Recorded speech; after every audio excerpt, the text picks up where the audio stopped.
Hello बच्चों, मेरा नाम है रॉबिन और हम लोग पढ़ रहे हैं चैप्टर नंबर 15 आर एनवायरनमेंट। पिछले लेक्चर में हम लोगों ने पढ़ा था एनवायरनमेंट क्या होता है और एनवायरनमेंट के कंपोनेंट कौन कौन से होते हैं।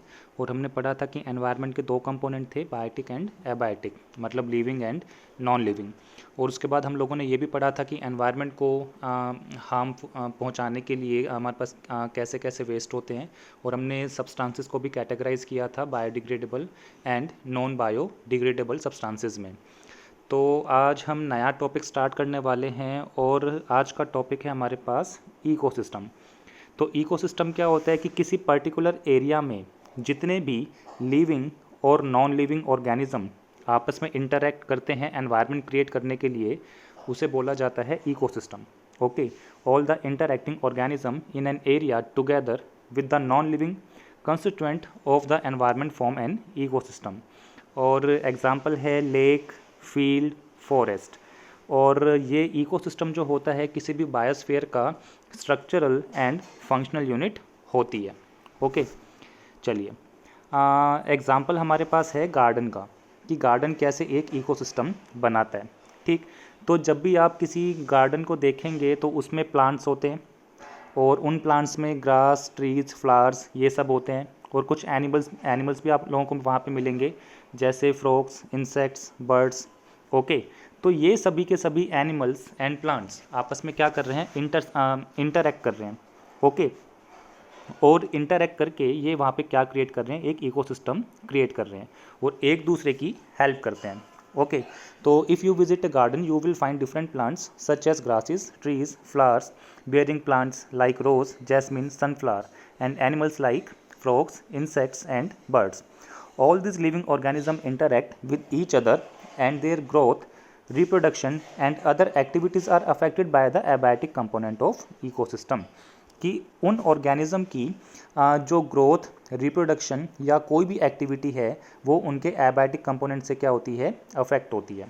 तो इस तरह से सारे मिलके क्या बनाते हैं, इकोसिस्टम बनाते हैं। ठीक है, तो मैं कह सकता हूँ कि गार्डन हमारे पास क्या हो गया, इकोसिस्टम का एग्जाम्पल हो गया। तो आप खुद से सोचना कि अगर मैंने यहाँ पे लेक को इकोसिस्टम बोला है तो इस इकोसिस्टम में कौन कौन से पार्ट्स हो सकते हैं।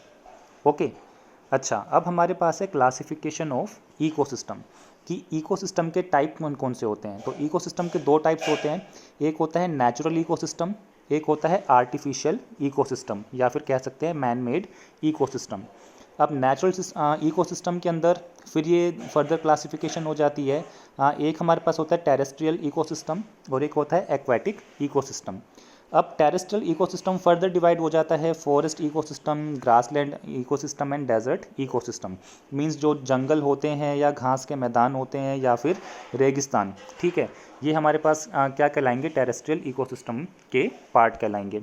और एक्वेटिक जैसे पता है पानी से रिलेटेड हो जाता है। ओके, तो एक्वेटिक इकोसिस्टम भी दो पार्ट में डिवाइड है, एक है फ्रेश वाटर इकोसिस्टम और एक है मैरीन इकोसिस्टम। और फ्रेश वाटर इकोसिस्टम फर्दर दो पार्ट में डिवाइड हो जाता है, running water ecosystem and standing water ecosystem. Running water in the sense कि जैसे रिवर फ्लो करती है, ठीक है, एक जगह से दूसरी जगह, तो ये रनिंग वाटर हो जाएगा, बहता हुआ पानी। और एक होता है ठहरा हुआ पानी, ठहरा हुआ पानी जैसे तालाब हो जाता है ना, पॉन्ड, लेक्स, ये जो हमारे पास होते हैं ठहरा हुआ पानी कहलाता है। तो ये क्या बोलेंगे, इसको स्टैंडिंग वाटर इकोसिस्टम। ओके, और मैन मेड में हमारे पास एक्वेरियम आ जाएगा, ठीक है, गार्डन, डैम्स और ये क्रॉप लैंड्स। तो ये हमारे पास क्या हो जाएगा, मैन मेड इकोसिस्टम। चलिए अब बात करते हैं नेचुरल इकोसिस्टम की। The naturally existing ecosystem without any human support is called natural ecosystem. Means कि जो नेचर में खुद से एग्जिस्ट करता है और बिना किसी ह्यूमन सपोर्ट से वो खुद को सस्टेन करता है, उसे क्या बोला जाएगा, नेचुरल इकोसिस्टम बोला जाएगा। And depending upon the habitat natural ecosystem में बी टेरेस्ट्रियल एंड एक्वेटिक, कि किस जगह पे हम इकोसिस्टम को देख रहे हैं, ज़मीन पे या पानी के अंदर, उसके हिसाब से हम नेचुरल इकोसिस्टम को दो पार्ट में डिवाइड कर देते हैं, टेरेस्ट्रियल एंड एक्वेटिक इकोसिस्टम में। और ये एग्जांपल हमने अभी देखे थे कि डेजर्ट, ग्रासलैंड एंड फॉरेस्ट किस में आ जाएगा, टेरेस्ट्रियल इकोसिस्टम में आ जाएगा। और पॉन्ड्स, लेक्स एंड मैरीन ये किस में आ जाएगा, एक्वेटिक नेचुरल इकोसिस्टम में आ जाएगा। अब अगला इकोसिस्टम है हमारे पास artificial ecosystem. An ecosystem which is created and maintained by humans is called artificial और मैन मेड इकोसिस्टम। सिंपल, लेकिन इसमें एक बात होती है और वो क्या है कि ये डिपेंड करता है ह्यूमन एफर्ट्स के ऊपर सस्टेन होने के लिए। ठीक है, जैसे हम एक्वेरियम का एग्जांपल लेते हैं तो एक्वेरियम होता है मैनमेड होता है, ऑब्वियस है, और उसके अंदर जो भी मछलियाँ या इस तरह से आप टॉर्टोइस या कुछ भी आप उसके अंदर डालते हैं वो आपका खुद का क्रिएट किया हुआ होता है, और आपको टाइम टू टाइम उस एक्वेरियम को साफ़ करना होता है, वहाँ पे मछलियों को आपको दाना या चारा खिलाना होता है। ओके, तो उनकी साफ़ सफाई, उनका रहन सहन, पालन पोषण आपकी खुद की जिम्मेदारी होती है। जबकि आप अगर रिवर या सीज़ या ओशियंस की बात करें तो वहाँ पे ऐसा कुछ नहीं होता कि आप वहाँ पे कुछ इस तरह से वहाँ पे सपोर्ट कर रहे हैं या मतलब उसको सस्टेन करने के लिए, मेंटेन करने के लिए। ठीक है, तो ये डिफरेंस होता है नेचुरल और आर्टिफिशियल में, कि नेचुरल में ह्यूमन सपोर्ट की रिक्वायरमेंट नहीं होती। ओके, लेकिन आर्टिफिशियल में अगर आप कोई भी इकोसिस्टम बना रहे हैं तो उसकी मेंटेनेंस आपकी खुद की रिस्पॉन्सिबिलिटी हो जाती है। तो यही यहाँ पे लिखा हुआ है, it does not possess A self regulating mechanism, कि कोई भी बगीचा है या कोई भी मान लीजिए खेत है, ठीक है, क्रॉपलैंड्स हो गए, तो वहाँ पे आप खुद वहाँ पे मेंटेनेंस करते हैं कि कौन सी घास उगानी है, क्या करना है, या कुछ भी अगर ऐसा होता है तो आपकी खुद की रिस्पॉन्सिबिलिटी होती है कि आप उसको वहाँ पे उसको साफ़ सुथरा रखें, उसको मेंटेन करें। लेकिन नेचुरल इकोसिस्टम के अंदर ऐसा कोई रिक्वायरमेंट नहीं होती। चलिए, अब ये है हमारे पास कंपोनेंट्स ऑफ इकोसिस्टम, कि इकोसिस्टम के कौन कौन से कंपोनेंट होते हैं। तो जैसे एनवायरनमेंट में पढ़ा था ना कि दो तरह के कंपोनेंट होते हैं, living and non living. Living को क्या बोला जाता है, बायोटिक, एंड नॉन लिविंग को क्या बोला जाता है, एबायोटिक बोला जाता है। उसी तरह से इकोसिस्टम के भी दो तरह के कंपोनेंट हो गए, एक हो गया बायोटिक, एक हो गया एबायोटिक, मतलब लिविंग एंड नॉन लिविंग। अब जो लिविंग पार्ट है ये फर्दर 3 पार्ट में क्लासीफाई हो जाता है, एक प्रोड्यूसर, दूसरा कंज्यूमर्स, एंड थर्ड डीकम्पोजर्स। और एबायोटिक हमारे पास होता है नॉन लिविंग, जिसमें आते हैं light, temperature, wind, water. Okay, तो आइए स्टार्ट करते हैं, बायोटिक के बारे में पढ़ते हैं पहले। तो बायोटिक कंपोनेंट क्या होता है, biotic components includes all the living organisms present in the ecosystem, that is plants, animals and micro organism. तो जैसे एनवायरनमेंट वाले पार्ट में पढ़ा था हम लोगों ने, ये वैसा ही है कि बायोटिक में सारे के सारे लिविंग कंपोनेंट आ जाते हैं। तो उसमें हमारे पास plants, animals and micro organism include हो जाते हैं। And on the basis of food they consume the different living organism can be categorized into 3 group, कि किस तरह से वो अपना फूड प्रोड्यूस करते हैं या कंज्यूम करते हैं, उसके बेसिस पे हम बायोटिक कंपोनेंट को 3 पार्ट्स में डिवाइड कर देते हैं, जिसमें एक होता है प्रोड्यूसर, एक होता है कंज्यूमर, एक होता है डीकम्पोजर। आपने बायोलॉजी में पढ़ा होगा कि जैसे 2 तरह के मोड ऑफ न्यूट्रिशन होते हैं, है ना, एक होता है ऑटोट्रोपिक मोड ऑफ न्यूट्रिशन, एक होता है हेटरोट्रोपिक मोड ऑफ न्यूट्रिशन। यहाँ पे भी कुछ ऐसा ही है। तो सबसे पहले हमारे पास आता है प्रोड्यूसर। तो प्रोड्यूसर जैसे नाम से पता लग रहा है कि जो अपना फूड खुद से प्रोड्यूस कर पाता है उसे क्या बोला जाएगा, प्रोड्यूसर बोला जाएगा। एक तरह से इनको क्या बोला जाता है, ऑटोट्रॉप्स बोला जाता है। ठीक है, जैसे बायोलॉजी में आपने पढ़ा होगा, ठीक है, autotrophs which can prepare their own food. Okay, तो all green plants and blue green algae which can produce food by the process of photosynthesis are called producers. ठीक है, बस जैसे ये definition autotrophic mode of nutrition में देते थे उसी तरह से ये प्रोड्यूसर्स में हमें लिखनी है बस।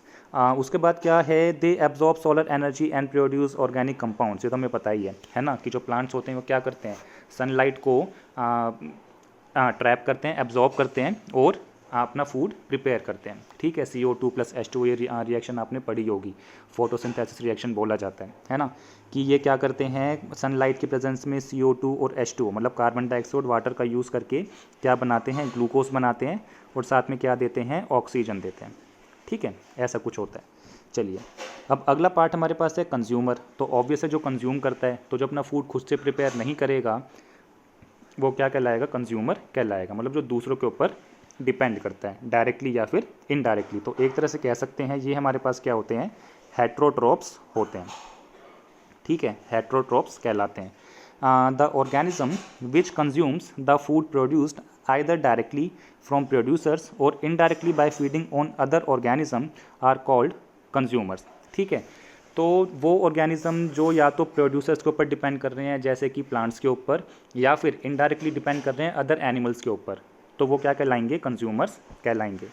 तो जिस तरह से वो अपना वो फूड प्रिपेयर करते हैं, मतलब फूड वो अपना ऑब्टेन कर रहे हैं, उसके बेसिस पे हम कंज्यूमर को फर्दर 3 पार्ट्स में डिवाइड कर देते हैं। एक होता है हर्बीवोर्स, कार्निवोर्स और ओमनिवोर्स, और एक और हमारे पास क्लास होती है पैरासाइट्स की, है ना। तो ये सारे पार्ट आपने किए हुए हैं बायोलॉजी में। तो हर्बीवोर्स जो प्लांट्स के ऊपर डिपेंड करते हैं, कार्निवोर्स जो एनिमल फ्लैश के ऊपर डिपेंड करते हैं, ओमनिवोर्स जो प्लांट और एनिमल दोनों के ऊपर डिपेंड करते हैं, पैरासाइट्स। तो पैरासाइट्स क्या होता है, जो लिविंग ऑर्गेनिज्म के ऊपर डिपेंड करता है, वॉर्म्स, ये आपने पढ़ा होगा, है ना, बायोलॉजी में। चलिए, और लास्ट हमारे पास है बायोटिक कंपोनेंट का जो लास्ट क्लासिफिकेशन होती है, वो होती है डीकम्पोजर्स की। तो डीकम्पोजर्स क्या होते हैं, these are the micro organism which feed on decaying and dead organic matter. तो जैसे ही मैंने ये पढ़ा कि वो माइक्रो ऑर्गेनिज्म जो डेड एंड डिकेइंग मैटर के ऊपर डिपेंड करते हैं, तो मेरे दिमाग में एक नाम आता है सैप्रोफाइट। सैप्रोफाइट, है ना। तो बस ये सारा का सारा बायोलॉजी का आपका न्यूट्रिशन वाला पार्ट ही है, ज़्यादा डिफरेंस नहीं है।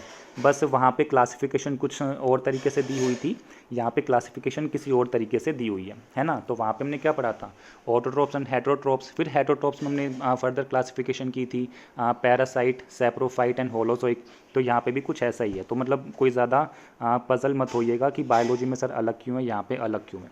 ओके, तो सैप्रोफाइट क्या करते थे, डेड एंड डिकेइंग मैटर के ऊपर डिपेंड करते थे।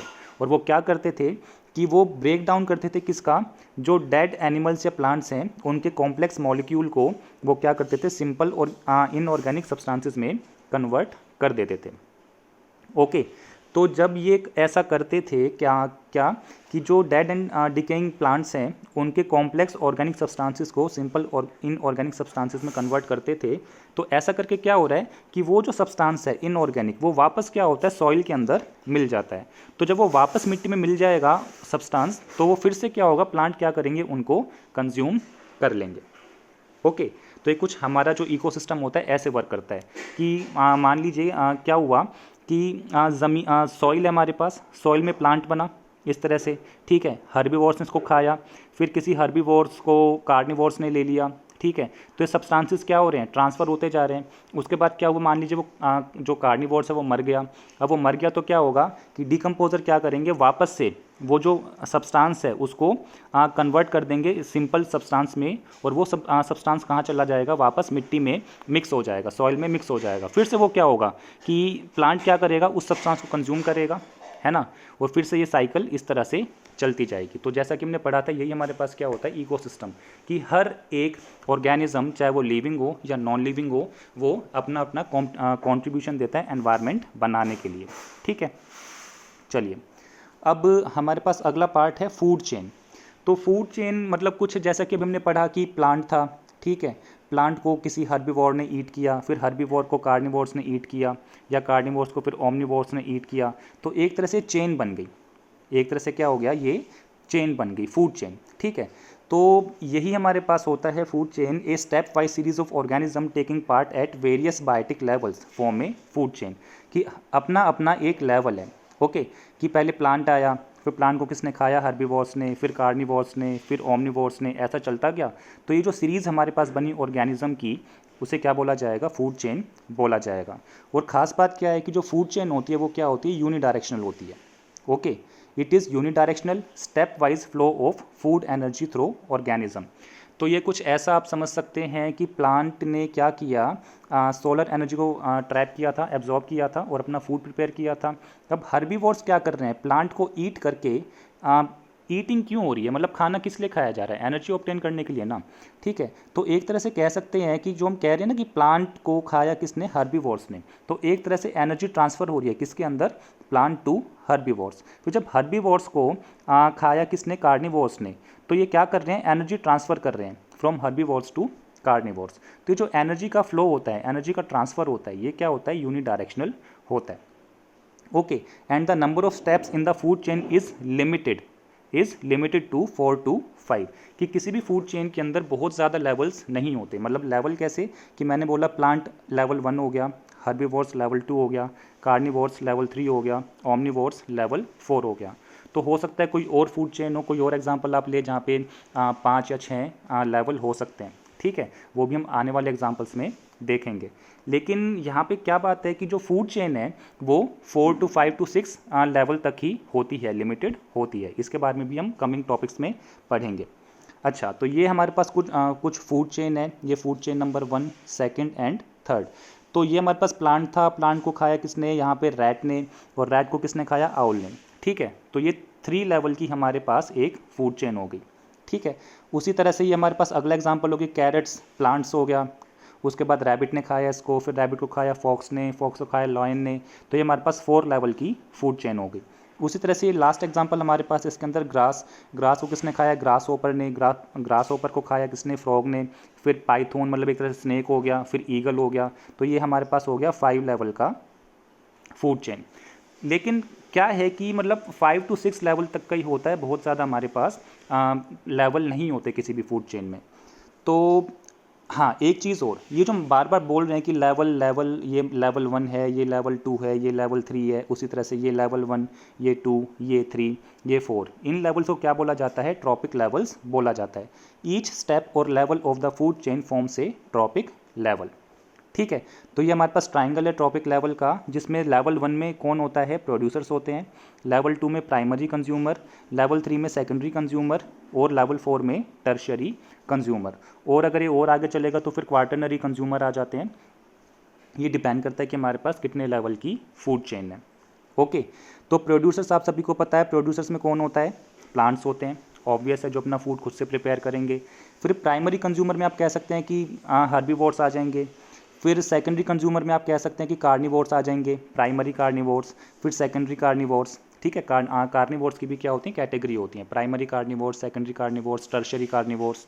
ठीक है, ओके, तो ट्रॉपिक लेवल यही कहलाते हैं कि जो भी हम कह रहे हैं फूड चेन में हमारे पास लेवल्स आ रहे हैं, जैसे प्लांट हो गया, एनिमल हो गया, इस तरह से ये सारे क्या कहलाते हैं, ट्रॉपिक लेवल कहलाते हैं। चलिए, तो ये हमारे पास एग्जांपल है ट्रॉपिक लेवल का, जहाँ पे ये प्रोड्यूसर, फिर प्राइमरी कंज्यूमर, फिर सेकेंडरी कंज्यूमर, फिर टर्शियरी कंज्यूमर, फिर क्वार्टरनरी कंज्यूमर। ओके, तो फ्लावर खाया किसने, ग्रास ओपर, ग्रास ओपर से फिर माउस, और माउस के बाद फिर स्नेक, स्नेक के बाद फिर हॉक, इस तरह से। तो ये तो हमारे पास टेरेस्ट्रियल फूड चेन का एग्जाम्पल हो गया। ये हमारे पास है मैरीन फूड चेन, कि यहाँ पे एक के बाद एक लेवल हमारे पास। ठीक है, ये क्या हो रहा है, हर लेवल पे ईटिंग हो रही है, फ्लो ऑफ एनर्जी यहाँ पे बन रहा है। ओके, यूनिडायरेक्शनल होता है। चलिए, ये हमारे पास कुछ यहाँ पे थ्योरी है, एक बार इसको पढ़ लेते हैं। The interaction among various components of the environment involve flow of energy from one component to the of the system to another. तो ये जो चीज़ हम बार बार बोल रहे हैं कि जो ईटिंग की जा रही है, किस लिए की जा रही है, एनर्जी के लिए ना। एनर्जी गेन करना चाहिए, जब तक खाना नहीं खाएंगे एनर्जी कहाँ से मिलेगी, ऑब्वियस है। तो काम करने के लिए खाना खाया जा रहा है, तो हो क्या रहा है कि हम जो भी कुछ खा रहे हैं या हर लेवल पे जो ईटिंग हो रही है, फीडिंग हो रही है, वो किसके लिए हो रहा है, एनर्जी फ्लो बना रहा है वहाँ पे वो। ठीक है, कि प्लांट से हर्बीवोर्स पे गया तो एनर्जी का फ्लो बना। ओके, तो यही कह रहा है कि जब कंपोनेंट आपस में इंटरेक्शन करते हैं तो वहाँ पे क्या होता है, एक फ्लो ऑफ एनर्जी बनता है। उसके बाद the autotrophs capture the energy present in sunlight and convert it into chemical energy. ये तो हमने पढ़ ही रखा है ना, फोटोसिंथेसिस के 3 स्टेप होते हैं कि प्लांट्स क्या करते हैं कि सोलर एनर्जी को वो केमिकल एनर्जी के अंदर कन्वर्ट करते हैं। उसके बाद वो केमिकल एनर्जी किस में यूज़ हो रही है, फूड प्रिपेयर होने में। Okay, so this energy supports all the activities of the living world. कैसे कि अगर प्लांट एनर्जी को ट्रैप नहीं करेगा, एब्जॉर्ब नहीं करेगा सनलाइट की, तो वो अपना फूड प्रिपेयर नहीं कर पाएगा। अगर प्लांट फूड प्रिपेयर नहीं कर पाएगा तो वो डेड हो जाएगा। अगर प्लांट डेड हो गया तो हर्बीवोर्स भूखे मरेंगे, है ना, तो हर्बीवोर्स को खाना नहीं मिलेगा। अगर हर्बीवोर्स को खाना नहीं मिला तो वो डेड होंगे, और अगर हर्बीवोर्स डेड हो गए तो फिर कार्निवोर्स को खाना नहीं मिलेगा, तो फिर वो डेड हो जाएंगे। तो आप कह सकते हैं कि हमारे फूड चेन का अल्टीमेट सोर्स कौन है, सन है। हमारे फूड चेन का अल्टीमेट सोर्स कौन है, सन। कि अगर सन एनर्जी नहीं देगा तो ये सारी कोई भी हमारे पास फूड चेन या कोई भी हमारे पास लेवल नहीं बनेगा। Okay, from autotrophs the energy goes to the heterotrophs and decomposers. ठीक है, इस तरह से हमारे पास फ्लो ऑफ एनर्जी बनता है। चलिए, flow of energy in ecosystem तो थोड़ा इंपॉर्टेंट टॉपिक हो जाता है, 1 मार्क्स में या 2 मार्क्स में थोड़ा कह सकते हैं न्यूमेरिकल बेसिस पे इसमें से क्वेश्चन पूछ लिए जाते हैं। कैसे पूछे जाते हैं देखते हैं। The green plants in a terrestrial ecosystem capture about 1% of the energy of sunlight that falls on their leaves and convert it into food energy। तो ये कहना चाह रहा है कि जो सन है जितनी एनर्जी देता है प्लांट को या ट्रीज़ को, तो प्लांट उस टोटल एनर्जी का ओनली 1% क्या करता है, कंज्यूम करता है। तो ऐसा आप मान सकते हैं कि अगर मैं बोलूँ इस चीज़ को कि सन 100 जूल एनर्जी भेज रहा है किसके पास, प्लांट के पास, तो प्लांट उस 100 जूल में से सिर्फ 1% क्या करेगा, कंज्यूम करेगा, और 100 जूल का 1% बनेगा कितना, 1 जूल। ठीक है, उसी तरह से अगर मैं बोलता 1000 जूल एनर्जी प्रोवाइड कर रहा है, तो 1000 जूल का 1% कितना बनेगा, 10 जूल बन जाएगा। ठीक है, तो ग्रीन प्लांट जो भी उसके पास सनलाइट की एनर्जी अवेलेबल होती है उसका 1% ही कंज्यूम करता है। उसके बाद when green plants are eaten by primary consumers, a great deal of energy is lost as heat to the environment. Some amount goes into direction and in doing work and the rest goes towards growth and reproduction. An average of 10% of the food eaten is turned into its own body and made available for the next level of consumer। तो ये कुछ ऐसा है कि मान लीजिए किसी animal के पास टोटल 100 जूल एनर्जी थी। ठीक है, किसी भी एनिमल के पास, मान लीजिए रैबिट का एग्जांपल हमने लिया था, तो रैबिट के पास एनर्जी कितनी थी, 100 जूल। अब उस 100 जूल में से उसने 90 जूल, मतलब 90% उसने क्या करा, अपने अदर एक्टिविटीज़ में कंज्यूम कर दी। ठीक है, रनिंग में, डाइजेशन में और ग्रोथ में सारा का सारा क्या हो गया, एनर्जी कंज्यूम हो गई।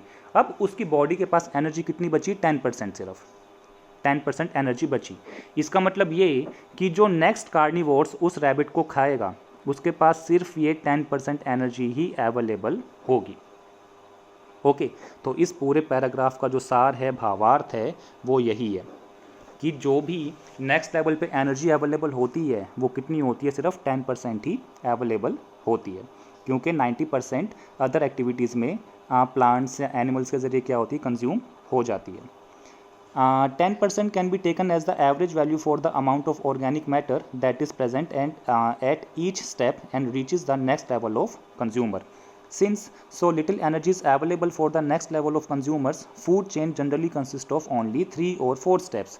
The loss of energy at each step is so great that very little usable energy remains after 4 trophic level. तो चलिए समझाता हूँ इसका एग्जैक्ट मतलब क्या है। मान लीजिए कि ये हमारे पास प्लांट है, प्लांट के बाद कौन आया, हर्बीवोर्स आया, फिर कौन आया, कार्निवोर्स आया, प्राइमरी कार्निवोर, उसके बाद सेकेंडरी कार्निवोर, उसके बाद टर्शरी कार्निवोर। ओके, अब प्लांट के पास एनर्जी कितनी थी, मान लीजिए 1000 जूल थी, 1000 जूल मान ली। अब प्लांट के पास एनर्जी 1000 जूल थी, लेकिन नेक्स्ट लेवल पे अवेलेबल कितनी हुई, सिर्फ 10%। तो 1000 का 10% कितना बनेगा, 100। 1000 का 10% कितना बना, 100। तो इस हर्बीवोर्स ने कितनी एनर्जी ले ली, अब 100 जूल ले ली, लेकिन अब इसका 90% इस हर्बीवोर्स के खुद के ज़रिए क्या हो जाएगा, कंज्यूम हो जाएगा। इसका मतलब 90% तो उसने यूज़ कर लिया, तो अब इस कार्निवोर के पास कितनी एनर्जी बचेगी, सिर्फ 10%, मतलब सिर्फ 10 जूल। ओके, अब इस 10 जूल का 90% ये कार्निवोर अपनी एक्टिविटी में कंज्यूम कर लेगा। ओके, अब 90% अगर इसने कंज्यूम कर ली तो अगले लेवल के लिए एनर्जी कितनी बचेगी, सिर्फ 1 जूल बचेगी।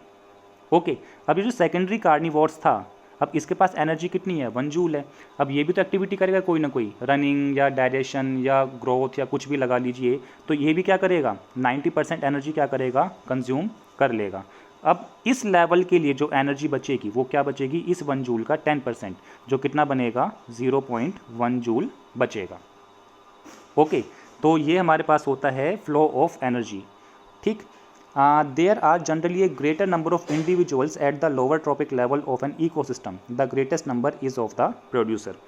तो ये कुछ ऐसा है कि सबसे नीचे कौन हमारे पास था, प्रोड्यूसर, फिर कौन था, कंज्यूमर, प्राइमरी कंज्यूमर, फिर सेकेंडरी कंज्यूमर, फिर टर्शरी कंज्यूमर। तो हो क्या रहा है कि जैसे जैसे एनर्जी लेवल कम होता जा रहा है वैसे वैसे, मतलब एनर्जी लेवल कम होने का मतलब कि प्रोड्यूसर के पास एनर्जी ज़्यादा थी, कंज्यूमर के पास एनर्जी कम, प्राइमरी कंज्यूमर के पास, फिर सेकेंडरी कंज्यूमर के पास एनर्जी और कम होती चली गई। तो जब एनर्जी कम हो रही है तो नंबर ऑफ़ एनिमल्स भी क्या हो रहे हैं, कम होते जा रहे हैं। अगर आप देखें तो प्रोड्यूसर्स मतलब प्लांट्स, ट्रीज़ क्या है, अमाउंट में बहुत ज़्यादा होते हैं, अमाउंट में बहुत ज़्यादा हैं, लेकिन जो कंज्यूमर्स हैं, चाहे वो हर्बीवोर्स हुए चाहे वो कार्निवोर्स हुए, उनके नंबर्स क्या होते हैं, धीरे धीरे कम होते जाते हैं। ठीक है, रीज़न क्या है, क्योंकि जो अवेलेबल एनर्जी है हर नेक्स्ट लेवल पे वो डिक्रीज़ होती जाती है, और यही रीज़न होता है कि जैसे जैसे हम नेक्स्ट लेवल पे जाते हैं, ठीक है, वैसे वैसे हमारे पास नंबर ऑफ़ एनिमल्स या नंबर ऑफ़ ऑर्गेनिज्म क्या होते हैं, कम होते जाते हैं। और यही रीज़न होता है कि हमारे पास जो फूड चेन होती है उसमें जो ट्रॉपिक लेवल्स होते हैं वो 4 to 5 तक ही होते हैं। क्यों? क्योंकि एनर्जी की जो अवेलेबिलिटी होती है वो कम होती जाती है। जब एनर्जी अवेलेबल कम होगी नेक्स्ट लेवल पे, तो ऑब्वियस उनके नंबर्स भी क्या हो जाएंगे, कम हो जाएंगे। ठीक, चलिए, तो ये हमारे पास डायग्राम है फ्लो ऑफ एनर्जी का इकोसिस्टम के अंदर कि सनलाइट को एब्जॉर्ब किसने करा, प्रोड्यूसर ने। प्रोड्यूसर को खाया किसने, हार्बीवोर्स ने, फिर कार्निवोर्स, फिर टॉप कार्निवोर्स ने। तो एनर्जी फ्लो कुछ इस तरह से चलता है। चलिए, और ये हमारे पास है पिरामिड ऑफ एनर्जी का 10% रूल जो हमने लगाया था अभी, कि प्रोड्यूसर के पास एनर्जी कितनी थी, 10,000 किलो कैलोरी। यहाँ पे इसने किलो कैलोरीज में ले लिया एनर्जी को। अब प्राइमरी कंज्यूमर के पास कितनी अवेलेबल हुई, इसका 10%। ठीक है, क्योंकि 90% प्रोड्यूसर्स ने अपनी एक्टिविटी के लिए यूज़ कर ली। ओके, तो अब प्राइमरी कंज्यूमर के पास एनर्जी कितनी है, 1000। अब 1000 का जो 90% है ये कंज्यूमर क्या करेगा, खुद अपनी एक्टिविटी के लिए कंज्यूम कर लेगा। इसका मतलब इस 1000 का 10% जो कि बनता है 100 किलो कैलोरी, ये इस सेकेंडरी कंज्यूमर के पास अवेलेबल होगी। अब सेकेंडरी कंज्यूमर क्या करेगा, इस 100 किलो कैलोरी का यूज़ करेगा 90%। ठीक है, और जो 10% है वो अवेलेबल होगा किसके लिए, टर्शरी कंज्यूमर के लिए। ठीक है, decreasing rate of energy flow, कि जो एनर्जी है हर लेवल पे क्या होती है, कम होती चली जाती है, कि जो उसकी अवेलेबिलिटी होती है वो हर लेवल पे कम होती चली जाती है। चलिए, from the energy flow diagram 2 things becomes clear. तो 2 बातें साफ हो जाती है। पहला, कि जो एनर्जी फ्लो होता है वो क्या होता है, यूनिडायरेक्शनल होता है। तो ऐसा नहीं है कि हमें मतलब टर्शरी से सेकेंडरी के पास जाएगा या सेकेंडरी से प्राइमरी के पास जाएगा और प्राइमरी से प्रोड्यूसर के पास जाएगा, क्योंकि प्लांट्स है, हर्बीवोर्स को तो ईट करेगा नहीं। ठीक है, तो ये यही बोला है यहाँ पे कि जो एनर्जी का फ्लो होता है वो यूनिडायरेक्शनल होता है। The energy captured by autotroph can not go back to the solar input, कि जो एनर्जी प्लांट ने कंज्यूम करी है किसकी, सन की, वो वापस सन के पास नहीं जाएगी। The energy pass to the herbivores does not come back to the autotroph. ठीक है, ये हमने पढ़ लिया। There is decrease in energy while passing from one tropic level to the next. Energy transferred from one level to next is around 10%. तो बार बार कह रहे हैं कि जो एनर्जी ट्रांसफ़र होती है नेक्स्ट लेवल पे वो सिर्फ 10% ही होती है, और इसको बोला जाता है 10% लॉ ऑफ एनर्जी ट्रांसफ़र। ठीक है, ये लाइन काम की थी कि जो हम बार बार कह रहे हैं कि नेक्स्ट लेवल पे सिर्फ 10% एनर्जी ही ट्रांसफ़र हो पाती है, इसको बोला जाता है 10% law of energy transfer. Okay, चलिए, और ये हमारा आज का लास्ट टॉपिक है फूड वेब। तो ऐसा ज़रूरी नहीं होता कि फूड चेन के अंदर मतलब एक सिंगल फूड चेन ही होती है। कई बार होता है कि कुछ फूड चेन आपस में लिंक्ड होती हैं, इंटरकनेक्टेड होती हैं। तो जब कई फूड चेन आपस में इंटरकनेक्टेड होती हैं तो उसे क्या बोला जाता है, फूड वेब बोला जाता है। ठीक है, अब फूड वेब बना कैसे, उसका रीज़न भी है यहाँ पे। Each organism is generally eaten by 2 or more other kind of organism which in turn are eaten by the several other organism. ठीक है, तो ऐसा नहीं है कि मतलब चूहे को सिर्फ स्नेक ही खा रहा है या फ्रॉग को सिर्फ स्नेक खा रहा है। ठीक है, अगर फ्रॉग किसी को अवेलेबल हुआ तो जो भी कार्निवोर्स होगा वो उस फ्रॉग को खा लेगा। तो इससे क्या होता है कि वो इंटरकनेक्टेड हो जाते हैं। So instead of a straight line food chain the relationship can be shown as a series of branching lines called a food web. और ये है हमारे पास फूड वेब कि प्लांट से इस एनिमल के पास गया, फिर इससे इसके पास गया, लेकिन हमने क्या देखा कि ये जो बीच में आया इसको इस फ्रॉग ने खा लिया। ठीक है, तो ये आपस में क्या हो रही है, इंटरकनेक्टेड हो रही हैं। थोड़ा पिक यहाँ पे क्लियर नहीं है, लेकिन आपकी एनसीईआरटी का ही फिगर है ये, तो अपनी एनसीईआरटी बुक में आप चेक कर लीजिएगा। तो कई सारी फूड चेन यहाँ पे क्या हो रही हैं, आपस में इंटरकनेक्टेड हो रही हैं। कि जैसे मैं कुछ यहाँ पे देखूँ, एक सेकेंड, ये मैंने देखा कि यहाँ पे ये एक फूड चेन बन रही है यहाँ तक। फिर मैंने क्या देखा कि यहाँ पे ये जो हिस्सा है, ये जो हमारे पास लेवल है, ये इंटरकनेक्ट हो रहा है इससे। ठीक है, फिर मैंने क्या देखा कि हमारे पास ये वाला जो लेवल है ये इंटरकनेक्टेड है इस वाले लेवल से। ठीक है, तो इस तरह से क्या हो रहा है, फूड चेन, काफ़ी फूड चेन आपस में क्या हो रही है, इंटरकनेक्टेड हो रही है। तो इस तरह से जो इंटरकनेक्टेड फूड चेन होती है उन्हें क्या बोला जाता है, फूड वेब बोला जाता है। ओके, तो आज के लिए बस इतना ही है। आप इसको अपनी एनसीईआरटी बुक में रीड कर लीजिएगा। इजी टॉपिक्स हैं सारे के सारे। आई होप आप सभी को समझ में आया होगा। तो नेक्स्ट क्लास में फिर मिलते हैं। Thanks for watching, bye bye.